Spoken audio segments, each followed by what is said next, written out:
Howdy, folks. Happy Monday. Actually, it was 45 degrees this morning in Buffalo. What? Yeah, 45. Visiting Buffalo is like visiting the Addams family. Like, I This literally, morning in Buffalo. I literally we had to relive that. I literally went from Boston where it was raining, but they had at least 6 hours of sun when I first got there, to Buffalo where there was this no sun, sort of like little bit of sun for 10 minutes, no sun, 60 degrees or lower the entire time for the combine. The minute I drive away from Buffalo, it's like 70 degrees. I get home, it's 75, 80, it's 80 here. Like, Buffalo is like dark clouds surrounding it. It's like Skull Island in that King Kong movie. It's just like enveloped. I woke up this morning and it's like 45 degrees and sunny. And I'm like, okay, break out the long sleeve shirt. Gray, folks. Sorry, gray. And, Jesus, I want to put these things away and break out the T-shirts. And it's like, I can't. But it's supposed to warm up. And, yeah, of course, it's 45 here, and like in Florida right now, it's 90. So it's, typical. Okay, let's get started with the pre-show. You had some stuff to talk about. Yeah, first one, clue. I'm wearing a Met hat. So growing up, obviously my favorite pitcher was Tom Seaver. You pretty much, if you were around my age and lived in New York, he was probably going to be your favorite or one of your favorites. Mm-hmm. And his nickname was Tom Terrific. So that lasted a good long time. Then I want to say about 4 years ago, somebody, decided to start calling Tom Brady Tom Terrific. And Tom Brady, being the egomaniac that he is, decided recently now to trademark it. Now, does he have the right to do it? Sure. But is Tom Brady going to walk around wearing Tom Terrific on his shirt? Because Tom Seaver would never do that. That's something that I'm not sure if he'll do or won't do. But here's what I thought of the other downside of this. So let's say I'm playing softball and I hit 2 homers and a guy reports it and calls me the Sultan of Squat. And all of a sudden that goes crazy on Twitter. So I'm like, you know what? Let me trademark Sultan of Squat. And SWAT. Yeah, SWAT. Yeah. I thought you said squat. No, SWAT. That's what I said. Okay. And so, like, what if I trademark that? What if somebody else trademarks the Iron Horse that's playing in Major League Baseball now, like maybe Mike Trout, because someone decides, he's played an X amount of games. Let's call him that. Like, this is just idiocy. Like, Tom Brady doesn't have enough money. This is what makes him a polarizing figure, to be honest. Yeah, John Daly or Prince Fielder could be called the Sultan of Squat. But now I have to say my pre-show thing.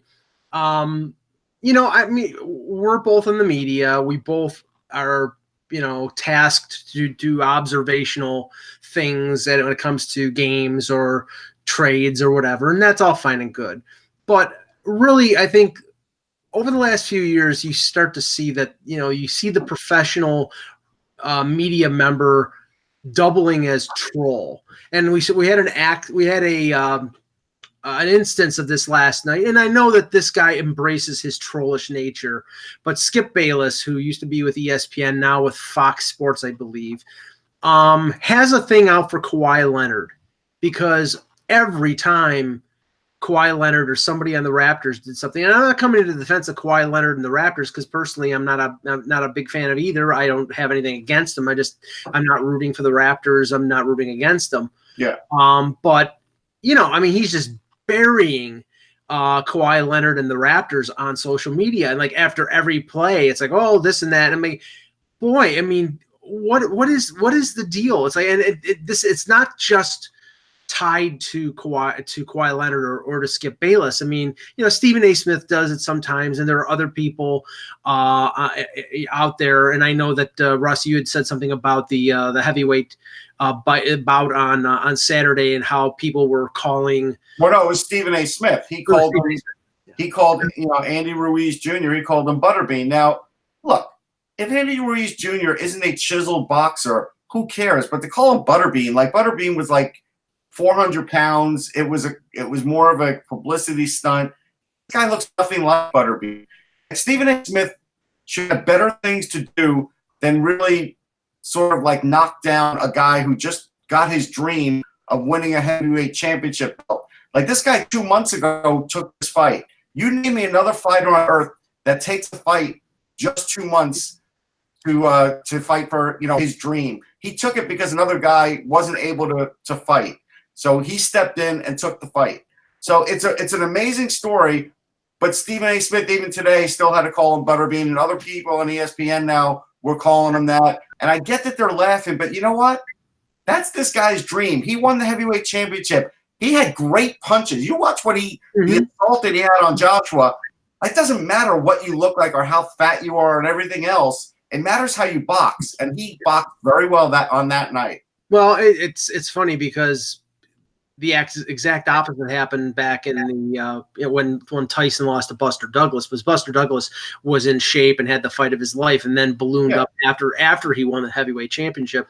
And I mean, everybody laughed at George Foreman when he beat Michael Moore, but George Foreman was George Foreman. He still could punch. And that's what happened here. If you're a decent heavyweight, you're one punch away from being heavyweight champion. So I don't begrudge him. And, okay, he's a little – I come to the defense of people who have a few extra pounds because I do. So it's like I'm glad this guy beat the chiseled Greek god of Anthony Joshua.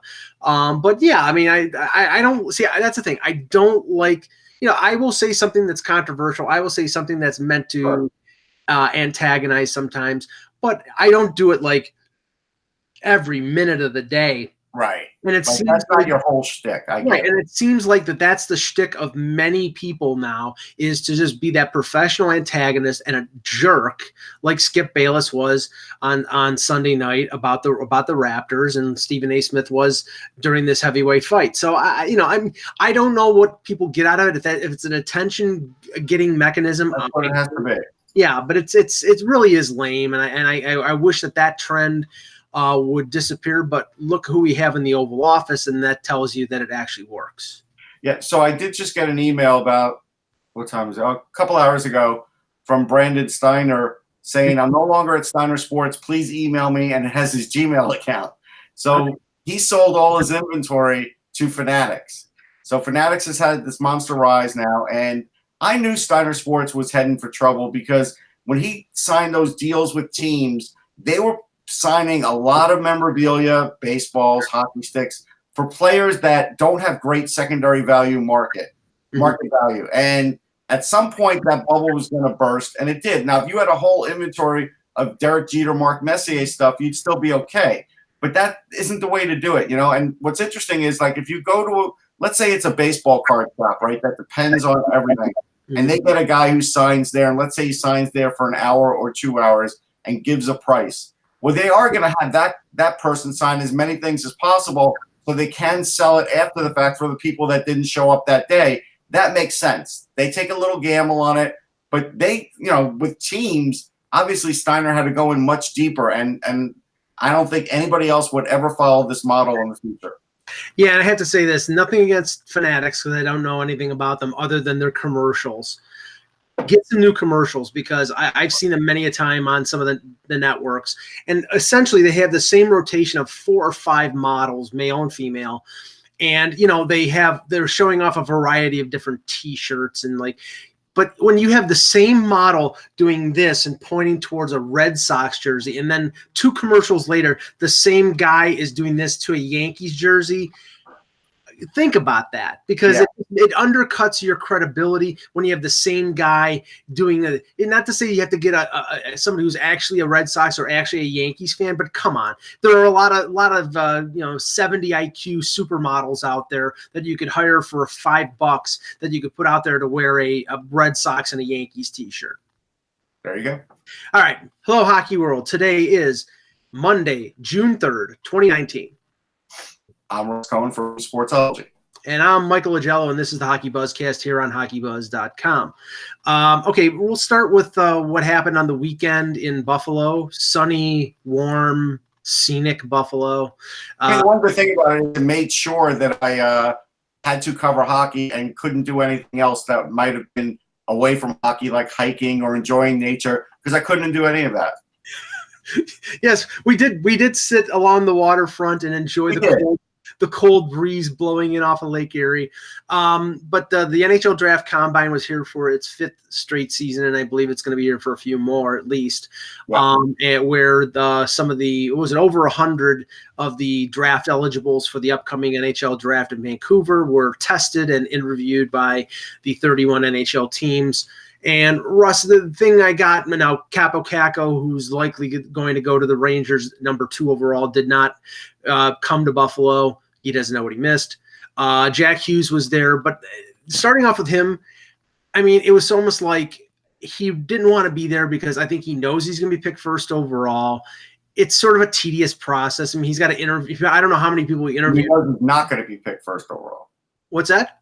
You started with Caco or Hughes? No, I'm starting with Hughes because Caco. Oh, okay. Hughes knows he's going to be picked knows. overall. So I think it was like, do I really have to go through this thing and interview with all these teams? But he did anyway. And I think at the end of it, he just like, can we get this over with type of thing? Well, he'd been on the road for a month. I think that's the only reason he did. And he didn't exercise. He didn't test, and I don't blame him. He has nothing to prove at this point. Like I said, he's done all these different tournaments. He's definitely worn down a little bit. He needs to get away from hockey for a little bit. That's fine. But he was totally cordial there. I mean, people made too much of it, just like he got up and he left. It's like, listen, you go try and be on the road for a month, play all the games. He's played over 100 games this year. Mm-hmm. You go try and do that and then go deal with being, fettered around an event like this and talking to all these teams and let everybody poking and prod at you. And I'm sure he did do some sort of testing for the teams that we didn't get to see. You go do all that and then tell me how perfect of a human you're going to be after that. So I thought that people made way too much out of it. Whatever, it's fine. Now, if you're talking about guys who I think their stock rose or their evaluation rose over the 2 days, one of the guys, and I think his media scrum was as big as anybody's, was Cole Caulfield. Mm-hmm. And I've not to say that all the question marks of why people would be a little concerned about his size were answered, but I think that some of the measurables that came up showed he was a physical specimen, and obviously this he's a goal scorer, so I think some of the fear of taking a player who's 5'7" and what was he, 163 pounds or something like that. Yeah, he gained like 7 pounds. He's 5'7" and a quarter now, Mike. Yeah, okay. But I mean, I think some of the fears were sort of assuaged by him being and showing off what he is, and in some of the interviews, and the feeling that I think both of us got is he's not going to make it out of the top 10. No, and I wrote about that in February and started thinking about that in February, and by the time I did my rankings, I made sure he was in the top 10 because I knew he wasn't going to get out of it. And now after this, yeah, there's no way. I mean, he's like a serial smiler. Like the guy is just smiling all the time. It's kind of crazy. He was physically fit. He actually had like a 23-inch vertical jump, which was really good. So he showed very well in all of his off-ice stuff, because clearly on ice, you don't have to worry about him. He's getting better defensively. So he's got a lot going for him. And, yeah, he definitely was a guy that solidified his status in the top 10. Yeah, and, I mean, the players that I think most people are going to be interested in are guys like Caulfield, who, I think there's been sort of a wide divergence of where he's been ranked. And maybe that's going to change now after the combine where his stock is rising. But a couple players who we were talking about this on Saturday, who I think physically impressed a number of people, and they look at the frame that they have and how potentially that could have their stock raised. One is Spencer Knight, the highest ranked goalie, who in general was marked around the middle of the first round. I know that you think that his stock rose after the combine. I do, because he proved to be also a physical specimen, just a guy who was great in testing. I do think his stock rose. He was smart. If you spoke to him, you realize what his work ethic is. Mm-hmm. Goalies don't come around like that very often. And so that's why I not only felt like he was a first rounder, but I felt like he was in the top 15 of the first round. And I know a lot of people questioned me on that the last few weeks. And because they've gotten accustomed to goalies getting drafted early later. If you get the right guy, you draft him when you feel like you need him, especially if you feel like he's going to be a franchise #1 goalie. Those are hard to find. And if you try and get one on the free agent market, good luck. Yeah, and Moritz Seider is the other one. If just by, he did really well in the interviews, but you look at again the frame, the size, the ability that he played at the World Championships for Germany, did not look out of place. This is a draft where if you're a defenseman, I know one person we talked to said who's going to make the NHL in their rookie season out of this draft, and Hughes and Kakko were two, and that person said the third person they thought was Seider. So yeah, that was me. I said that. Well, I know it, but somebody else said the same thing. Oh, okay. I said that too. Yep. In your presence. That's the funny part about that. But, I know somebody else said it. Okay. But Moritz Seider is a great kid. He won the Rookie of the Year in the DEL, played for Mannheim, played in international before, he played in tournaments before the World Championships, but some people didn't see him. I had seen him. I'd start doing research on him. That's why I had him 9th on my top 31 when the first one came out. And a lot of people had him in the 20s. Now I'm sure that's going to change because they realized, boy, this guy probably tested. Well, not probably. He tested well. He definitely interviewed well. And even though he has a contract with Mannheim, if he could somehow get out of that contract, it wouldn't shock me if a team plugs him in right away with, a veteran defenseman, because there's really a high ceiling on this guy. He's mobile. He's smart. There's a lot there. So, yeah, his stock rose a lot.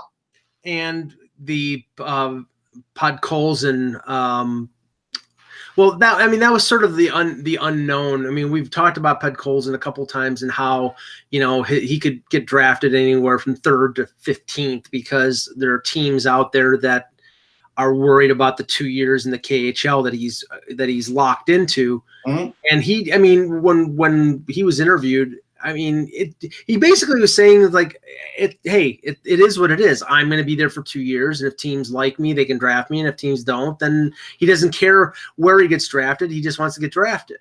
Right. And that's what the chat room is asking me. Why do I think Podkolzin might fall to a team like the Flyers? Because I wrote about that on Sportsology if you want to read about it. And yeah, when he's telling you about the contract status, that does exclude teams. And so some teams don't want to deal with that because, again, there is no guarantee when you draft him that after the 2-year contract is up, he's not going to stay for another year in the KHL or another 2 years. Right.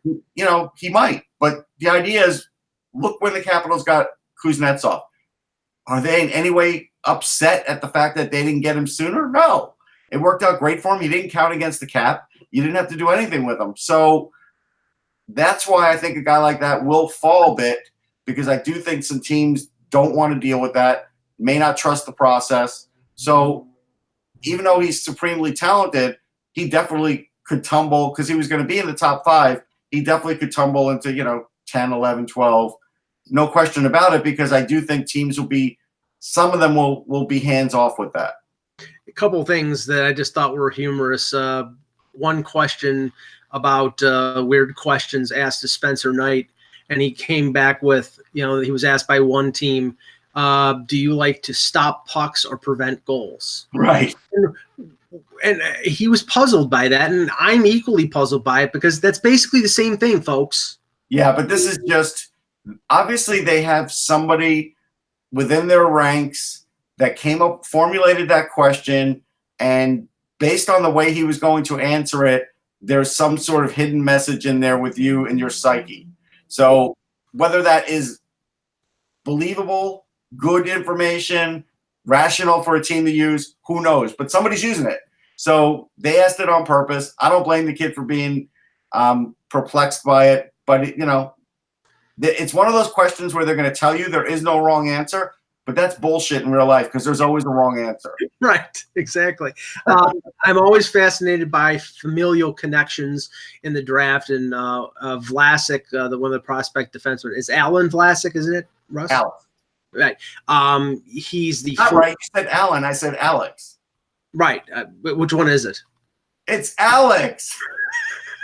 I know. No, but you said Alan. I know. He is the first cousin of Mark Edward Vlasic. Right. So I mean, the other one is Alex Turcotte. Now he's not related to Darren Turcotte. He's related to Alfie Turcotte, the former Canadian. Right. The last thing about this, Bobby Brink, who's a member. Oh, don't forget about Nolan Foote, who's Adam Foote. No, I wasn't, Russ, but I can't name them all. Well, I mean, but he's a big one. Like, don't leave him out. Okay. But Bobby Brink, I thought it was interesting that his middle name is Orr, so he's Bobby Orr Brink. Yeah. And I asked him, I says, wouldn't it be interesting if you were represented by the Orr agency? Yeah. So, and he didn't really answer that question. He's probably been asked it about 5,000 times. So anyway. Yeah. Okay. He's a really great goal scorer, though. So that's something where, teams are going to really have a nice look at him. I was asked by Tom who my favorite personality was in this draft. I'm going to say it was Trevor Janicki. You and I are the only ones that talked to him.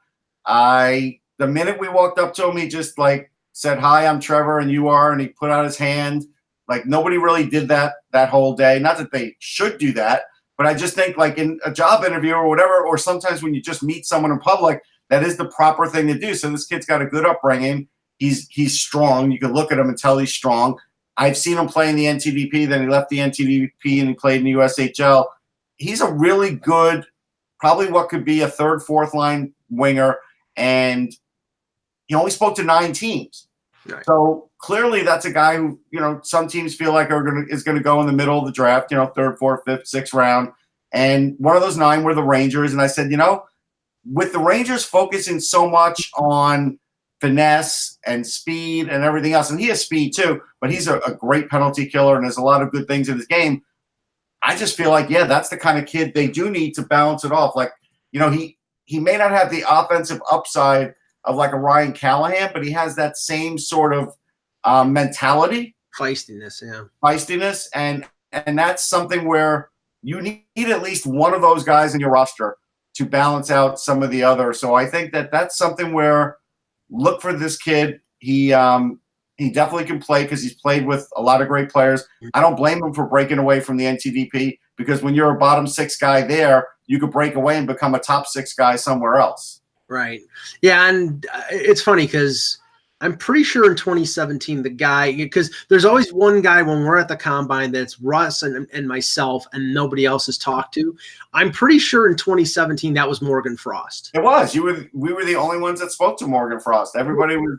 And everybody knows I know Morgan. I'd never met Morgan, but Andy Frost is the guy who gave me my opportunity on Toronto radio back in the day. So it was I was sort of rooting for him before that. But he was a well-respected prospect, and he got 1 or 2. And there was somebody else last year. I always root for those guys that you and I are the only ones to talk to and see what happens with them. So obviously, Alex Campbell, I was the only one that spoke to him, and then somebody walked over to him after I left, but that's 2 people.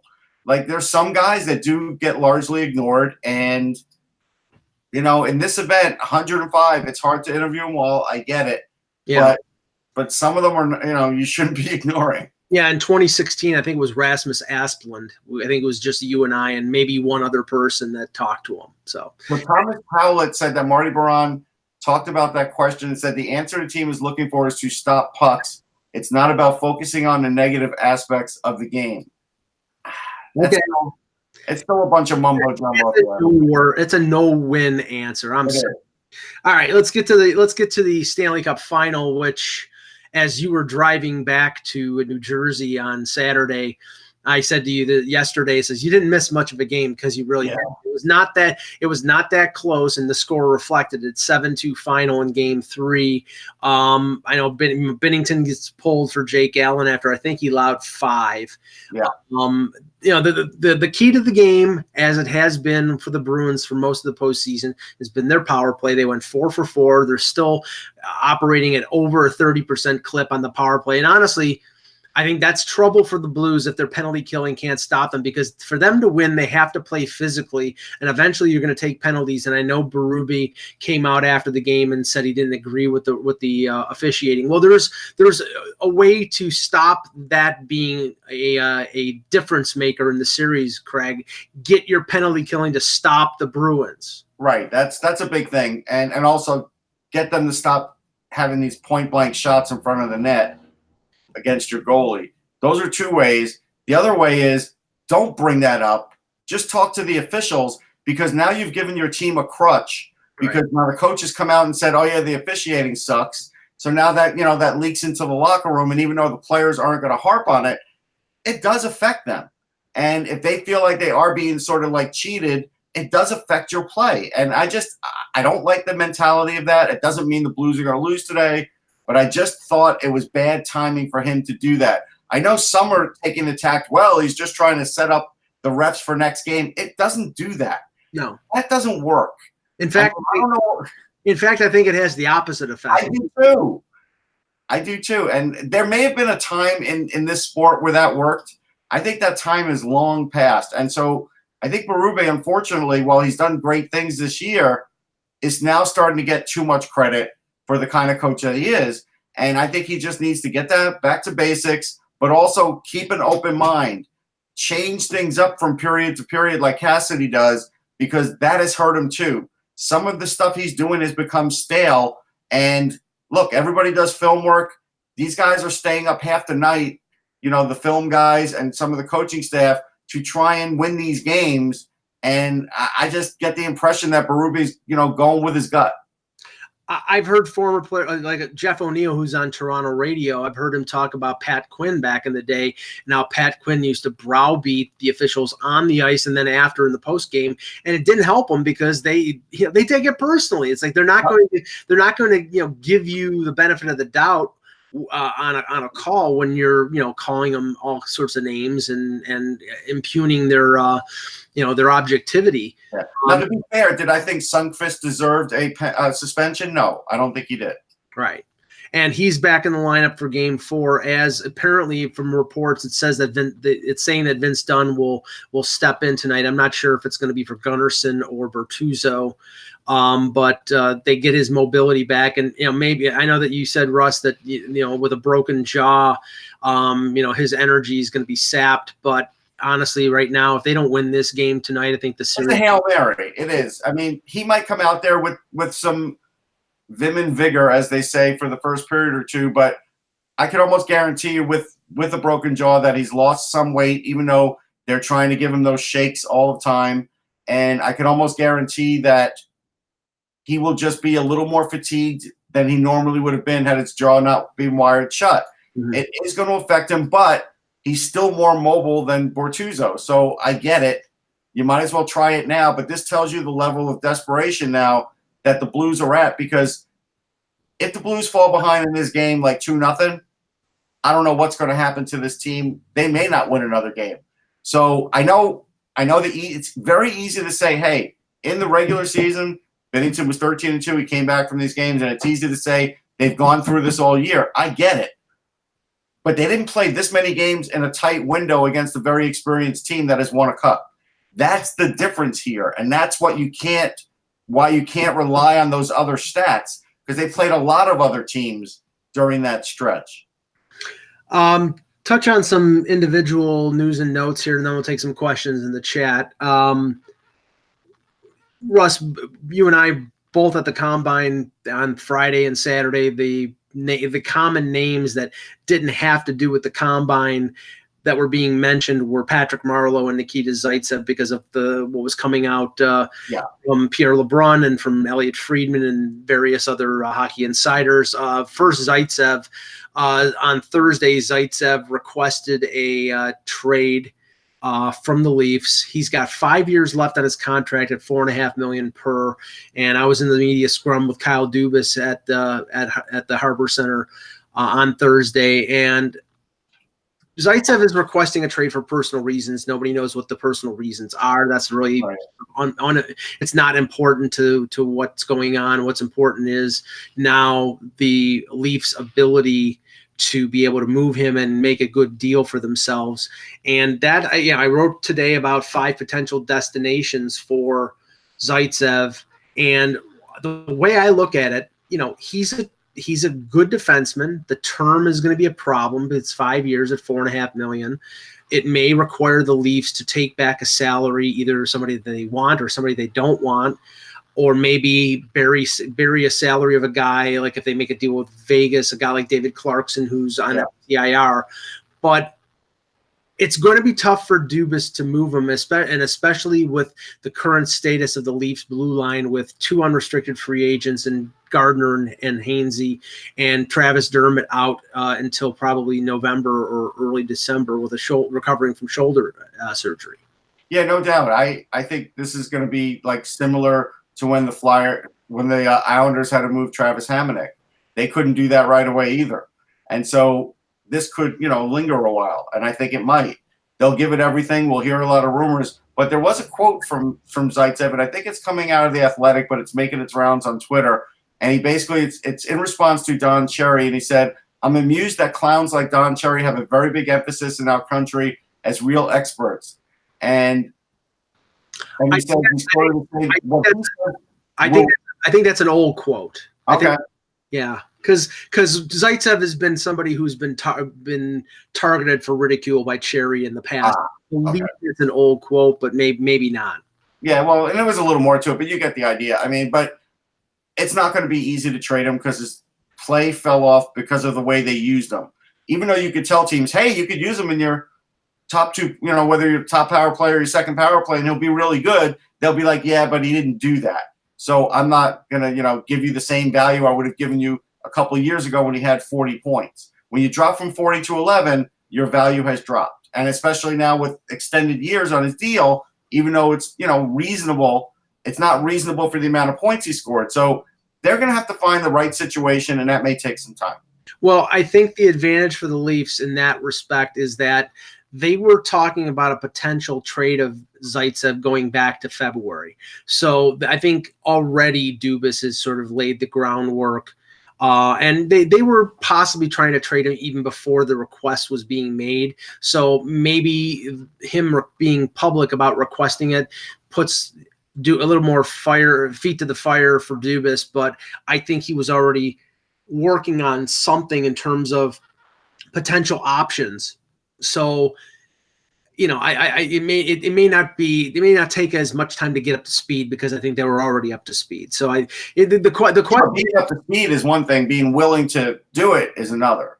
Well, I don't think he has much choice here. I mean, you're either he doesn't have a choice, but the other teams do in what they offer him. Sure, but the thing is, as we said when we were talking earlier this morning,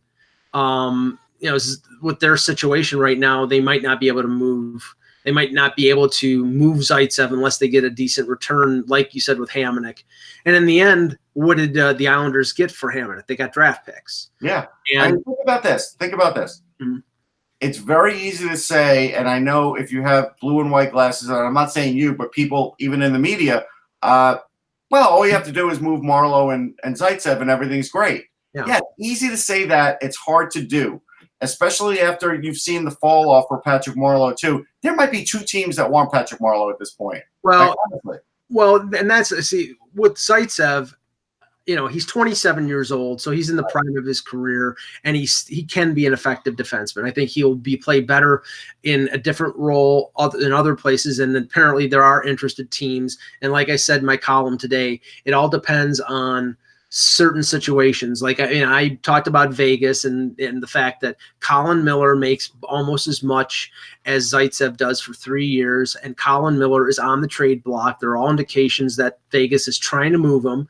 That might be a beneficial deal where Zaitsev would play better in Vegas and Miller would play better in Toronto. And then if you need to balance out the money, taking Clarkson and putting him on LTIR would work in terms of balancing things out. So now I know there are rules in terms of LTIR and how you allocate it, but the Leafs could do that and not take any significant cap hit on that situation. But it may result in them taking on a contract that they don't particularly want, but it would be less than the Zaitsev 5 years at $4.5 million. With Marleau, I mean, all the talk right now, Nick Kypreos reported on Saturday, 3 teams, Arizona, Colorado, and the LA Kings. With Arizona and Colorado, it's more the cap hit versus the money paid out. Colorado's got a ton of cap space. They may need a salary to get to the cap floor. So that might be something that, again, is mutually beneficial. With Arizona, maybe they trade the expiring contract of Marian Hossa.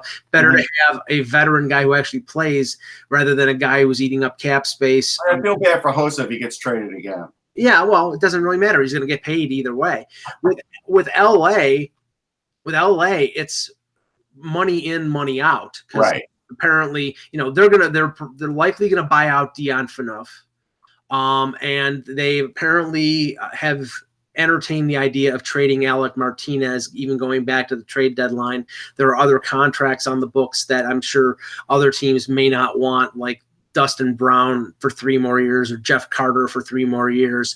Over $5 million. A guy like Tyler Toffoli might get traded because he's got 1 year left, and he's actually slowing down. He did not have a great year last year, but those are the kind of players that Rob Blake is going to try to move. Are players that they need to shake up that roster. They need to change over, and they're not going to trade Doughty, and they're not going to trade Kopitar. So the middle class on that team are the ones who are probably getting moved.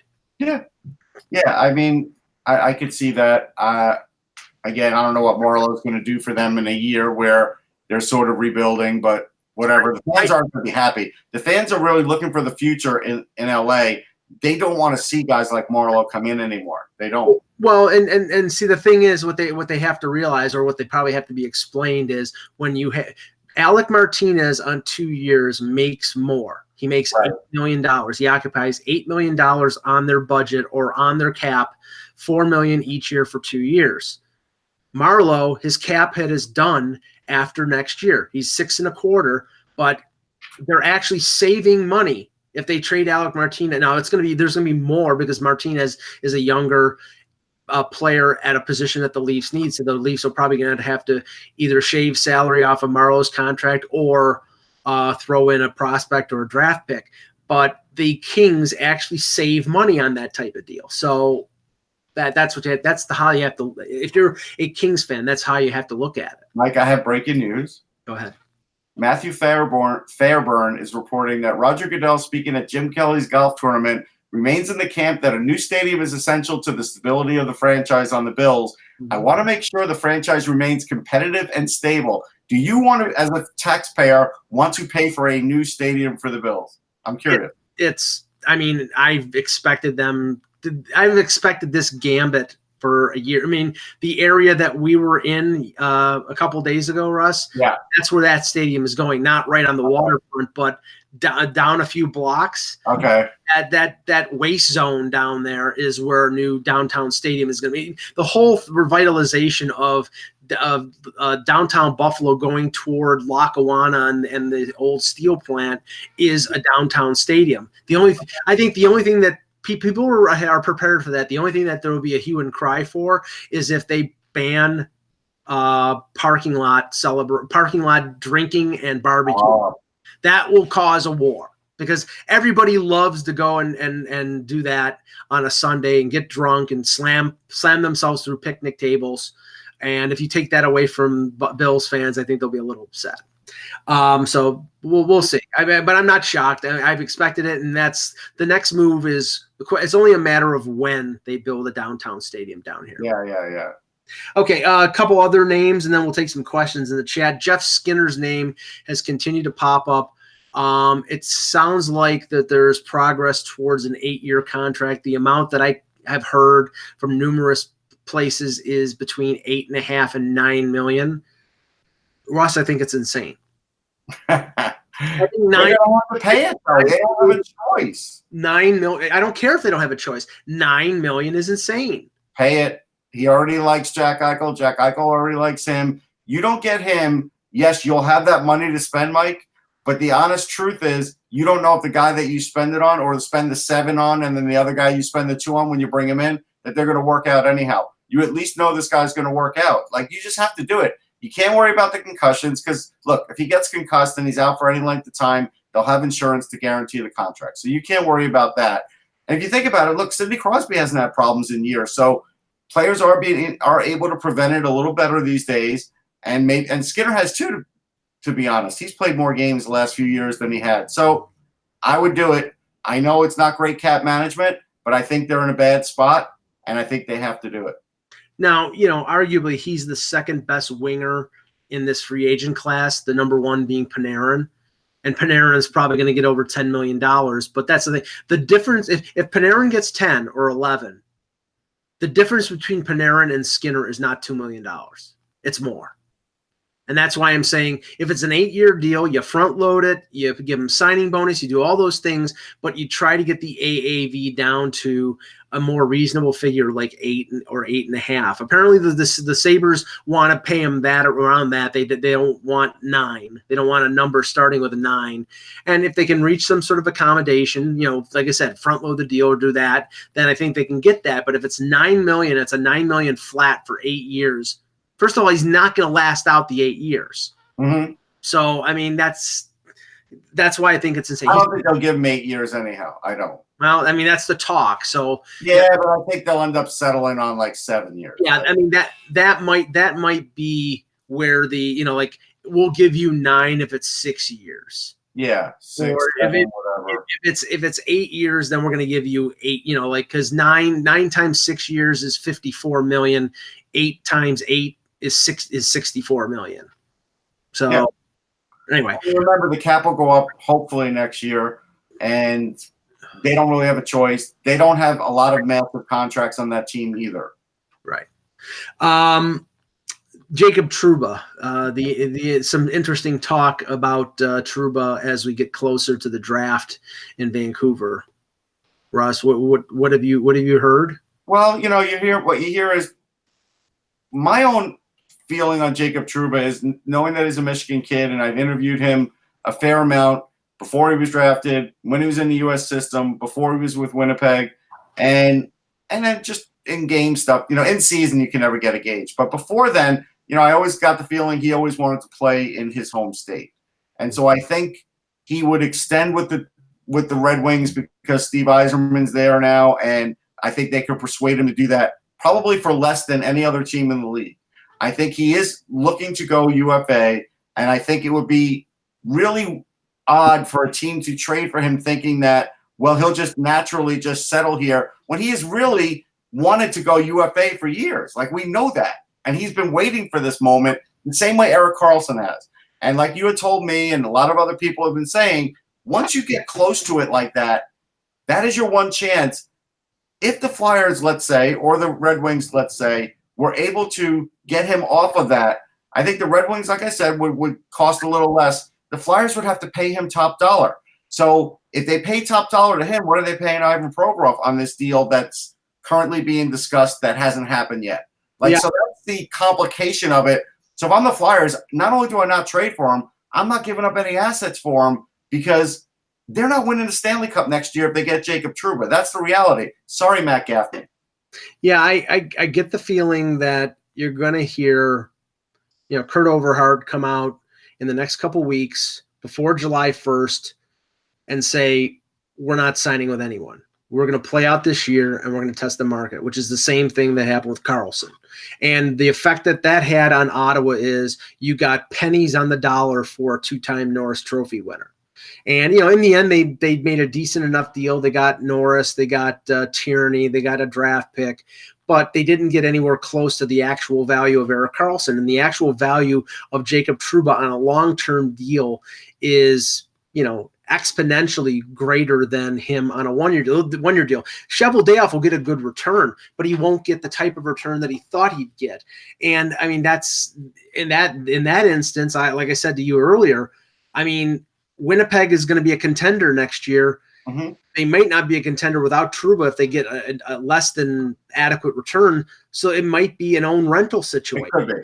And that's where, unless the right deal comes along, that is the likely scenario. But again, he's being talked about.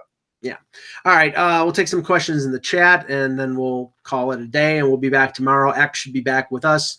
You have some rumors. I know that he's going to post something later on tonight. Do we have any questions in chat, Russ? We do. Hunter Dietz is asking me, Zegras stock seems to be rising in the draft, while Paul Colson seems to be falling. What causes this, and is it sometimes blown out of proportion? I think the Zegras rise is being blown out of proportion by the media because I think they found out about him late. He's always been a terrific player. He's been one of the top scorers on the NTDP all year long. He's been there. He's a centerman. Like, these are things that Trevor Zegras has been all year. I just think some were late to the party and understanding that. So I think there's this premature rise. I always felt like there's a chance he could fall in the top 10. I don't currently have him ranked there right now. Doesn't mean my next ranking or my final ranking will have that. But you look at it and you say, you know what? That's more of a media function of saying that he could go there, but I think teams already had him going there. Where Podkolzin, it's all based on the contract instability and just, them not knowing when he will actually come over. He could tell them, hey, I'm going to be over in 2 years. I'm going to develop there, and I'm playing right for you. And then when it comes to that time, he's going to look at the team you have. He's going to look at the offer he has there, and then he'll decide again. It's never always a slam dunk. And so that's the inevitable risk there. It could be a Kaprizov situation where he decides, I'll just sit in Russia and wait for a few more years and wait till I'm an unrestricted free agent, or force my way to go someplace where I want to go if he gets by a team he doesn't want to go to. All right, so Tom Dusome asks, I'm curious about the upside of UFA defensemen this summer, like Michael Del Zotto, Tyler Wotherspoon, John Ramage, Jake Chelios, Vandenberg. Well, Funky Cold Zanita said that Jake Chelios is playing in Europe, and he needs to. He's really not NHL ready. It's good for Chris, though. He'll get a lot of frequent flyer miles. Michael Del Zotto is actually in the press box watching the Stanley Cup, which is weird because he used to be better than that. I actually think that Michael Del Zotto could be one of those guys who goes to a team that needs defense on a league minimum deal, just sort of to reestablish himself again, to sort of reassert himself, sort of like Tyler Ennis did with Toronto this year, where he got bought out by Minnesota. His future of his career was in jeopardy. He goes there, he has 12 goals as a fourth line guy, and now he probably gets a bigger contract over multiple years from some other team. Del Zotto's got a skill set. He's not particularly good defensively, but he's fast and he hits people and he can play your third pairing. Right, exactly. So for a team like Toronto, who needs a couple third pairing defensemen instead of probably playing rookies that are not ready to play in the NHL, if teams like that, and there are other teams out there, believe me, that need a veteran defenseman to play on their third pairing, Del Zotto might find himself a landing spot and a little more than the league minimum deal. Yeah, Wotherspoon's an interesting one. I did like him a little bit. Calgary is a stock team. I get it. So he didn't really get his chance. He's just, if he's going to make it, he is just literally going to be one of those puck movers, 6th or 7th defenseman. So I don't think there's a big market for him. I think there's a kind of a shrinking market for him, actually. Other than Del Zotto, none of those names really jump at me. Same with the other names. So we're gonna just move on. Let's see. While you're looking, a couple other things. David Pagnotta had reported. Where the heck is that? Sorry. About Taylor Hall, regarding Taylor Hall. Yeah, we've been hearing that all combine. Like, we know that New Jersey, Taylor Hall has basically told New Jersey, go out and shop for some free agents, give me some players. So Jack Hughes be one of them. Give me some players around me, and I'll think about signing with you guys. But until then, I'm not thinking about signing with you guys. And that's not a shock, is it? No, it's not. But it holds the ownership of the Devils, holds their feet to the fire because. Yeah. We've talked about it many a time that the ownership of the Devils is also the ownership of the Philadelphia 76ers. And while they're very anxious to invest financially in that team. It's sort of like, the ugly redheaded stepchild. At least that's what the redheaded. There you go for the Devils. How they're treated in terms of allocating of assets. And looking at the Devils, I mean, you've got guys like Sammy Vatanen, who they made a trade for, who they traded Adam Henrique for. He's an unrestricted free agent after the season. You got to sign that guy. Their defense is not that good, and he's probably their best or second best defenseman. You need to sign that guy, and that takes a financial investment. And the question is, will they do it, or will they trade him off for spare parts? That's a good question. There's a good question here from Steve James. Okay. He asked me, who would I say would be a second-round steal? And John Beecher comes to mind. I haven't looked up any of the combine results yet. I'm going to look them up tonight, testing results. But John Beecher had the best handshake, strongest handshake in the history of the event for me. Like that was, he's already 6'3", 6'4". He's a strong centerman who played with the NTDP, who's got very good speed, but didn't play in, top minutes, top power play, anything like that, because he's on a stacked team. This kid can play. And so somebody's going to get him anywhere from 31 to 40, I think. And when they do, they could have a heck of a player. And so I think he's one of those guys that somebody gets in the second round, and it's going to be maybe their first pick in the draft, almost like their first round pick, and he could turn into a really heck of a good player. All right, let's see. All right, so Kyle Fallon says, Russ, I saw an article from an interview with Chuck Fletcher about all the RFAs waiting for their contracts to get done before they sign. Do you think the Flyers lose any of them, Proby, TK? No, they won't lose them. TK will accept a bridge deal this year, I think, based on everything else that's going on. Provorov, I don't think will accept a bridge deal. And the Flyers have been negotiating with him this entire time. And Ron Hextall was too before he was fired. So far they've not come to an agreement. I think they'll be talking all summer. It still wouldn't shock me if Provorov holds out for a bit. Wouldn't shock me at all. First of all, they're not in risk of losing their restricted free agents as long as they qualify him. So if they qualify Provorov, qualify Konechny, then they're protected in terms of, offer. Now, these guys are coming off of their ELC, so there's no arbitration. So, you're subject of the potential of an offer sheet. You're subject to the potential of a holdout like with Nylander in Toronto, but you're protected. So the only way you're not protected is if you don't qualify him, and that never happens especially for a guy coming off their ELC. So, even the guys that they don't want, they qualify because they want to keep the rights, so they trade them. So, yeah, that's not going to lose them, but I think Provorov could hold out. That's my point, because he wants to get paid. He's been pretty good, vocal about it as far as with the Flyers. We've heard about it all last year. They've tried to lock him up at different times, and from what I understand, they're still negotiating. So we'll see if that happens, but that is something that that's going to possibly be an issue. Go ahead. What I think it could be interesting is this big restricted free agent class. There's been a lot of talk that guys like Rantanen, guys like Aho or Matthew Tkachuk are going to wait until Mitch Marner signs to see what number is set. The thing is, if Mitch Marner doesn't sign by July 1, then they're all sort of blocking each other. They're all sort of creating their own unique holdout. It's like a league holdout because they're all waiting for somebody to set the mark. And I think that's sort of dangerous. Somebody eventually is going to have to be the first one to sign. Yep, no question. All right. So Funky Cold Zadina says, who should the Red Wings take at 6? Well, if Kirby Dach is there, that's a good one. If Victor Soderstrom, the defenseman, who he says he enjoyed watching Nick Lidstrom, that's a good one. He's already playing in the SHL at a very young age.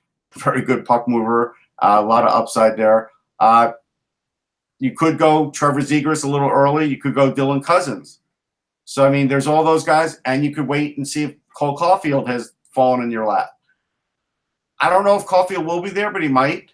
And so that'll be an interesting one for Detroit, because maybe they trade with somebody else, maybe with the Flyers, somebody to move further down, because they feel like, well, we took Zadina last year. We may not need Caulfield. Or you go best player available and you do take Caulfield. They could do that.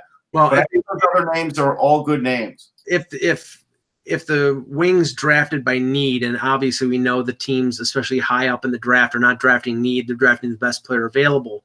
But if need is a factor, they would love for Byram to be there at 6, but I don't think Byram is going to be there at 6. No, I don't think he'll be there by then, but that's why I said Soderstrom's my next ranked defenseman, then Seider, and then Cam York with the NTDP. Yeah. That's it. Okay. All right. Good show. We will be back tomorrow with another edition of the Hockey Buzzcast. Enjoy Game 4 of the Stanley Cup Final. Hopefully we'll have a more competitive game, because honestly, after about the middle of the second period, I turned it off for a while because it was just dreadful to watch. Yeah. For Russ Cohen, I'm Michael Agello. Thanks for watching, and remember, without the buzz, it's just hockey.